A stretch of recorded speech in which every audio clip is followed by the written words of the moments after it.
सभी के छात्रों को नमस्कार। मैं आपका मित्र अशोक नरवर। आज आपको मैं कक्षा 12 गद्य खंड का एक निबंध है भय भय नामक निबंध का आज मैं वाचन करने जा रहा हूँ। इस निबंध को आचार्य रामचंद्र शुक्ल ने लिखा है। इसका केंद्रीय भाव और फिर मैं इस निबंध को पढ़ूंगा। केंद्रीय भाव। आचार्य रामचंद्र शुक्ल इतिहासकार, समीक्षक और निबंधकार के रूप में प्रतिष्ठित रचनाकार हैं। निबंधकार के रूप में उन्होंने अन्य निबंधों के अलावा व्यक्ति मनोविज्ञान को केंद्र में रखकर कुछ निबंधों की रचना की है। निबंध हिंदी गद्य साहित्य की धरोहर है। मनोभावों का स्पष्ट, तात्विक और समाज सापेक्ष विश्लेषण के निबंधों में प्राप्त होता है। उनके इन निबंधों में केवल मनोविकारों का विवेचन ही नहीं बल्कि साहित्यिक प्रयोजनीयता के साथ साथ सामाजिक स्थितियों का दिग्दर्शन भी है। प्रस्तुत निबंध भय मनोविकार का विवेचन करता है। भय को परिभाषित करते हुए निबंधकार ने स्पष्ट किया है कि भय आने वाली विपत्ति या दुख के साक्षात्कार से उत्पन्न होता है। इसमें मनोदशा या तो स्तंभित हो जाती है या आवेश से भर उठती है। जो भय को असाध्य मान लेता है उसकी मनोदशा स्तंभित हो जाती है। साहस न होने और कठिनाई से डरने वाले मनुष्य के भीतर भय इसी रूप में सक्रिय रहता है, किंतु जब साहसवान बनकर मनुष्य भय के निवारण हेतु प्रयत्नरत होता है तब भय साध्य हो जाता है। कायरता भी भय का एक रूप है। कायरता के अंतर्गत कष्ट न सह पाने की भावना और अपनी शक्ति पर अति अविश्वास ही मूल बिंदु है। मतलब यहाँ ये बताया कि कायरता के अंतर्गत कष्ट न सह पाने की भावना और अपनी शक्ति पर अविश्वास ही मूल बिंदु है। यह भीरुता या कायरता जीवन के अनेक क्षेत्रों में परिलक्षित होती है। आशंका भी भय का ही एक अंग है। इसमें भय का पूर्ण निश्चय नहीं होता, संभावनापूर्ण अनुमान ही इसमें रहता है। इसमें आवेग का अभाव रहता है। भय के सामाजिक प्रभावों की चर्चा करते हुए शुक्ल जी ने स्पष्ट किया है कि भय आदिम और अशिक्षित समाजों में अधिक रहता है। ऐसे समाज में भय देने वाले व्यक्ति का सम्मान बढ़ने लगता है। बच्चों में भी भय की मात्रा अधिक रहती है।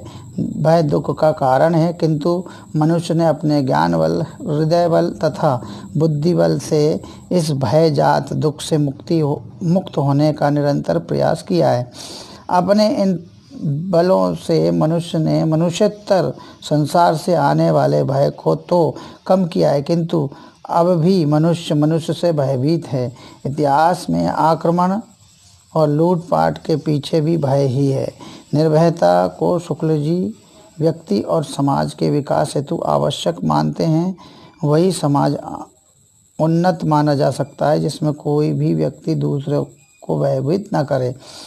आगे लिखा, शुक्ल जी अपने इस निबंध में तात्विक विवेचना हेतु तत्सम शब्दावली का प्रयोग करते हैं, जबकि उसकी व्यावहारिक विवेचना में तद्भव तथा अन्य शब्दों को भी समाहित कर लेते हैं। अपने सिद्धांतों की पुष्टि के लिए वे दृष्टांतों और उदाहरणों का भी सहारा लेते हैं। शुक्ल जी ने इस निबंध में व्यास और प्रवाह शैली का प्रयोग किया है।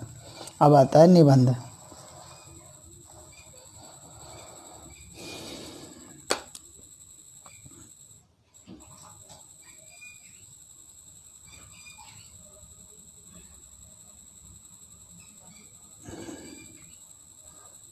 भय किसी आती हुई आपदा की भावना या दुख के कारण के साक्षात्कार से जो एक प्रकार का आवेगपूर्ण अथवा स्तंभकारक मनोविकार होता है उसी को भय कहते हैं। क्रोध दुख के कारण पर प्रभाव डालने के लिए आकुल करता है और भय उसकी पहुंच के बाहर होने के लिए क्रोध दुख के कारण के स्वरूप बोध के बिना नहीं होता।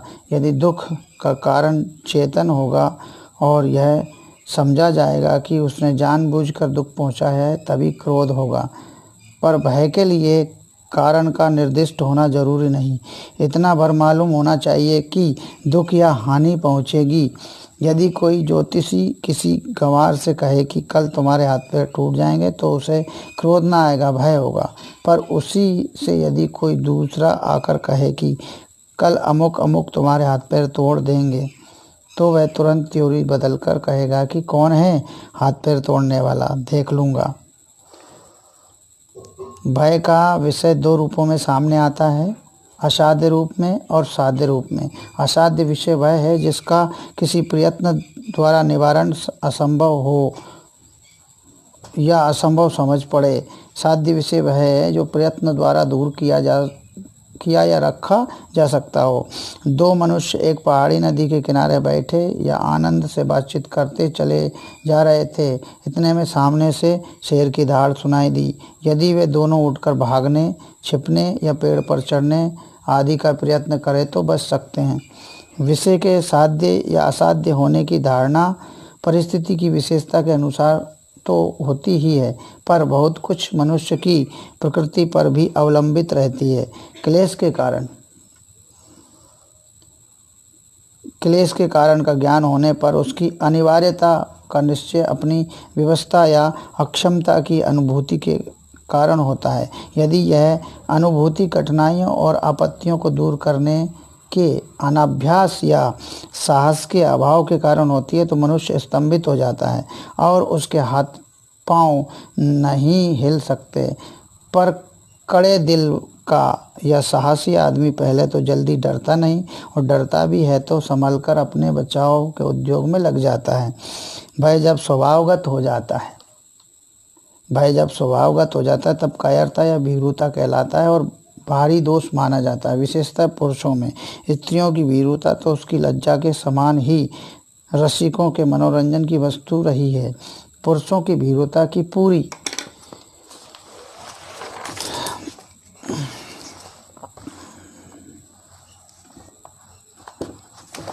अब कहीं हो गया,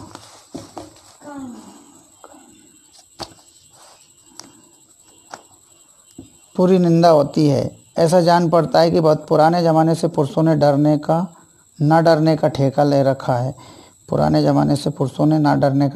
रखा है। भीरुता के संयोजक अवयवों में क्लेश सहने की अक्षमता और अपनी शक्ति का अविश्वास प्रधान है। शत्रु का सामना करने से भागने का अभिप्राय यही होता है कि भागने वाला शारीरिक पीड़ा नहीं सह सकता तथा अपनी शक्ति के द्वारा उस पीड़ा से अपनी रक्षा का विश्वास नहीं रखता। यह तो बहुत पुरानी चाल की भीरुता हुई। जीवन के और व्यापारों में भी भीरुता दिखाई देती है। अर्थहानि के भय से बहुत से व्यापारी कभी कभी किसी विशेष व्यवसाय में हाथ नहीं डालते। परास्त होने के भय से बहुत से पंडित कभी कभी शास्त्रार्थ से मुंह चुराते हैं। इस प्रकार की भीरुता की तह में सहन करने की अक्षमता और अपनी शक्ति का अविश्वास निहित है। भीरु व्यापारी अर्थहानि सहने की अक्षमता और अपने व्यवसाय कौशल पर अविश्वास तथा भीरु पंडित में मानहानि सहने की अक्षमता और अपने विद्या बुद्धि बल पर अविश्वास निहित है। एक ही प्रकार की भीरुता ऐसी दिखाई पड़ती है जिसकी प्रशंसा होती है, वह धर्म भीरुता है, पर हम तो उसे भी कोई बड़ी प्रशंसा की बात नहीं समझते। धर्म से डरने वालों की अपेक्षा धर्म की ओर आकर्षित होने वाले हमें अधिक धन्य जान पड़ते हैं, जो किसी बुराई से यही समझ पीछे हटते हैं कि उसके करने से अधर्म होगा। उनकी अपेक्षा वे कहीं श्रेष्ठ है जिन्हें बुराई अच्छी ही नहीं लगती।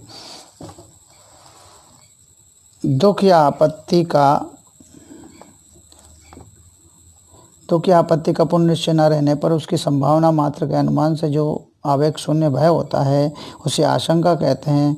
उससे वैसे ही आकुलता नहीं होती, उसका संचार कुछ धीमा पर अधिक काल तक रहता है। घने जंगल से जाता हुआ यात्री चाहे रास्ता भर इस आशंका में रहे कि कहीं चीता न मिल जाए, पर वह बराबर चल सकता है। यदि उसे असली भय हो जाए तो या तो वह लौट जाएगा अथवा एक पैर आगे न रखेगा। दुखात्मक भावों में आशंका की वही स्थिति समझनी चाहिए जो सुखात्मक भावों में आशा की। अपने द्वारा कोई भयंकर काम किए जाने की आशंका या भावना मात्र से भी क्षणिक स्तंभ के रूप में एक प्रकार का भय का अनुभव होता है। जैसे कोई किसी से कहे कि इस छत से कूद जाओ, तो कूदना और ना कूदना उसके हाथ में होते हुए भी वह कहेगा कि डर मालूम होता है, पर यह डर भी पूर्ण भय नहीं है। क्रोध का प्रभाव दुख के कारण पर डाला जाता है। इससे उसके द्वारा दुख का निवारण यदि होता है तो सब दिन के लिए या बहुत दिनों के लिए। भय के द्वारा बहुत सी अवस्थाओं में यह बात नहीं हो सकती। ऐसे अज्ञानी प्राणियों के बीच जिसमें भाव बहुत काल तक संचित रहते हैं, और ऐसे उन्नत समाज में जहाँ एक एक व्यक्ति की पहुँच या परिचय का विस्तार बहुत अधिक होता है, प्रायः भय का फल भय के संचार काल तक ही रहता है। जहाँ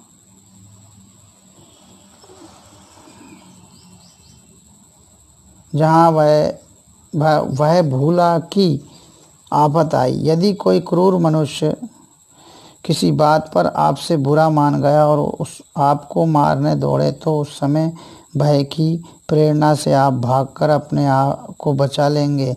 यह संभव है कि उस मनुष्य का क्रोध तो आप पर भी उसी समय दूर ना हो, बल्कि कुछ दिनों के लिए बैर के रूप में टिक जाए, तो उसके लिए आपके सामने फिर आना कोई बड़ी बात ना होगी। प्राणियों की असभ्य दशा में ही भय से अधिक काम निकलता है, जबकि समाज का ऐसा गहरा संगठन नहीं होता कि बहुत से लोगों को एक दूसरे का पता और उनके विषय में जानकारी रहती हो।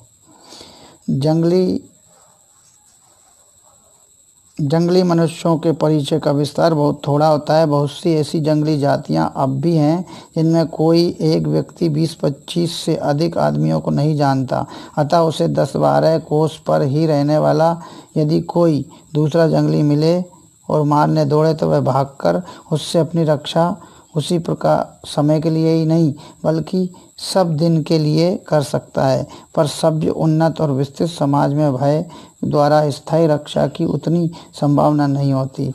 इसी से जंगली और असभ्य जातियों में भय अधिक होता है, जिससे वे भयभीत हो सकते हैं। उसी को वे श्रेष्ठ मानते हैं और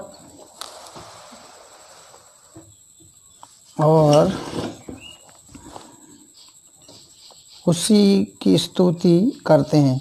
उनके देवी देवता भय के प्रभाव से ही कल्पित होते हैं। किसी आपत्ति या दुख से बचे रहने के लिए ही अधिकतर वे उनकी पूजा करते हैं। यदि भय और भयकारक का सम्मान असभ्यता के लक्षण हैं, अशिक्षित होने के कारण अधिकांश भारतवासी भी भय के उपासक हो गए हैं।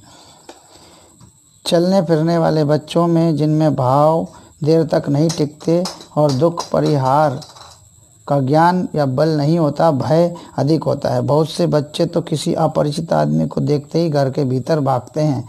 पशुओं में भी भय अधिक पाया जाता है। अपरिचित के भय में जीवन का कोई गूढ़ रहस्य छिपा जान पड़ता है। प्रत्येक प्राणी भीतरी आँख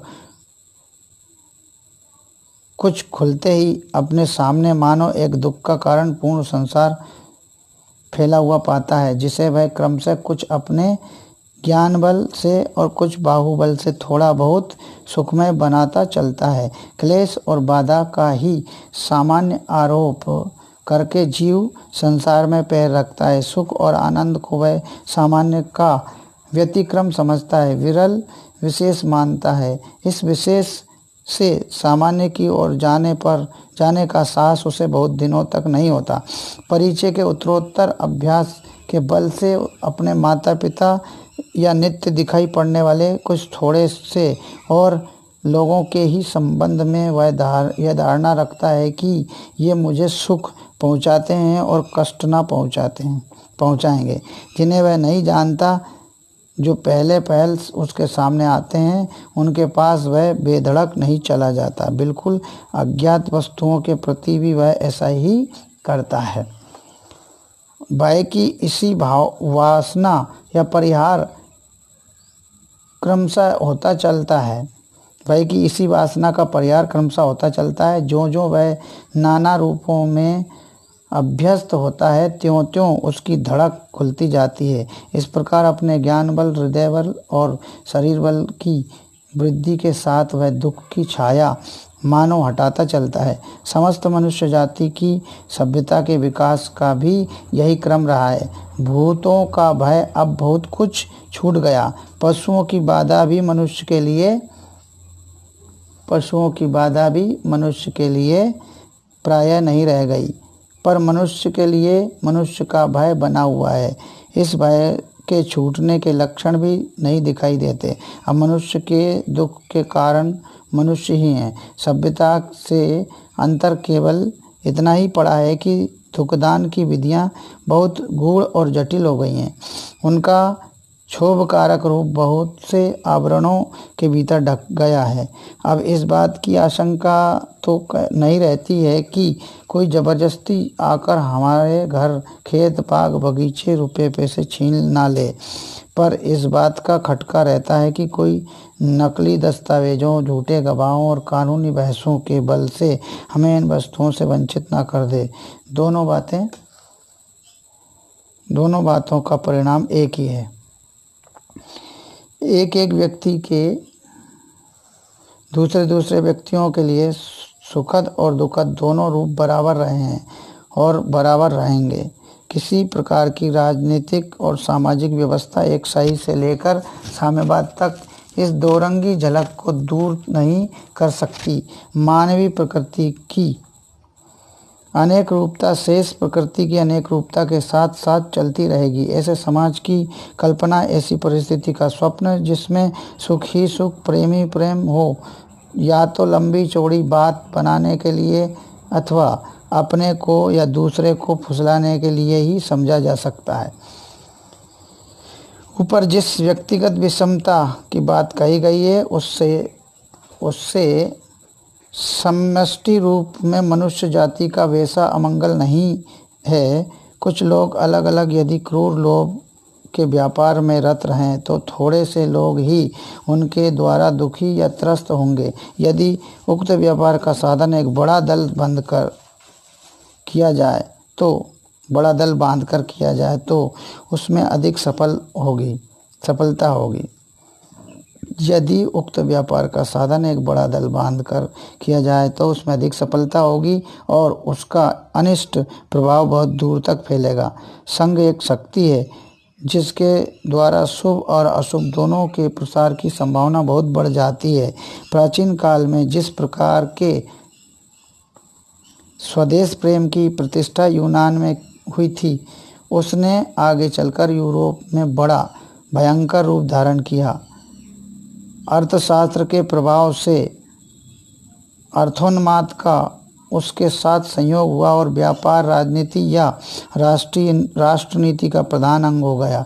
यूरोप के देश इस धुन में लगे कि व्यापार के बहाने दूसरे देशों से जहाँ तक धन खींचा जा सके बराबर खींचा जाता रहे। पुरानी चढ़ाइयों की लूटपाट का सिलसिला आक्रमण काल तक ही, जो बहुत दीर्घ नहीं हुआ करता था, रहता था, पर यूरोप के अर्थोन्मादियों ने ऐसी गूढ़, जटिल और स्थायी प्रणालियां प्रतिष्ठित की जिनके द्वारा भूमंडल की ना जाने कितनी जनता का क्रम से रक्त चूसता चला जा रहा है। ना जाने कितने देश चलते फिरते कंकालों के कारागार हो रहे हैं। जब तक यूरोप की जातियों ने आपस में लड़कर अपना रक्त नहीं बहाया, तब तक उनका ध्यान अपनी इस अंध नीति से अनर्थ की ओर नहीं गया। गत महायुद्ध के पीछे जगह जगह स्वदेश प्रेम के साथ साथ विश्व प्रेम उमड़ता हुआ दिखाई देने लगा। आध्यात्मिकता की भी बहुत कुछ पूछ होने लगी। इस विश्व प्रेम और आध्यात्मिकता का शाब्दिक प्रचार ही अभी देखने में आया है। इस फैशन की लहर भारतवर्ष में भी आई, पर कोरे फैशन के रूप में गृहीत इस विश्व प्रेम की और आध्यात्म की चर्चा का कोई स्थायी मूल्य नहीं।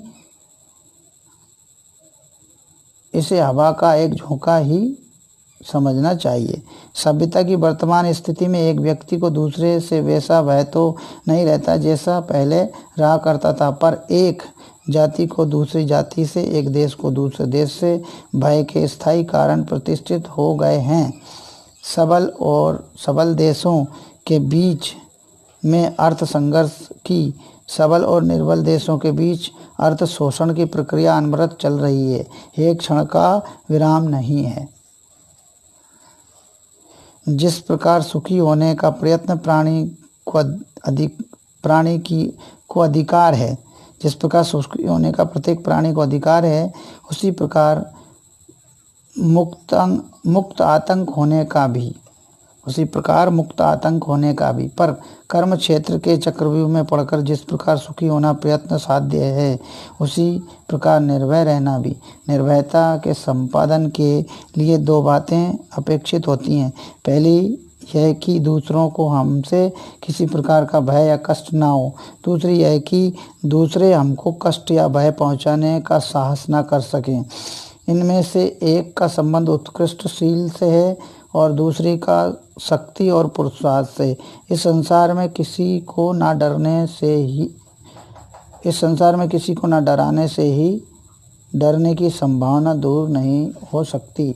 साधु से साधु प्रकृति वाले को क्रूर लोभियों और दुर्जनों से क्लेश पहुंचता है, अतः उनके प्रयत्नों को विफल करने या भय संचार द्वारा रोकने की आवश्यकता से हम बच नहीं सकते।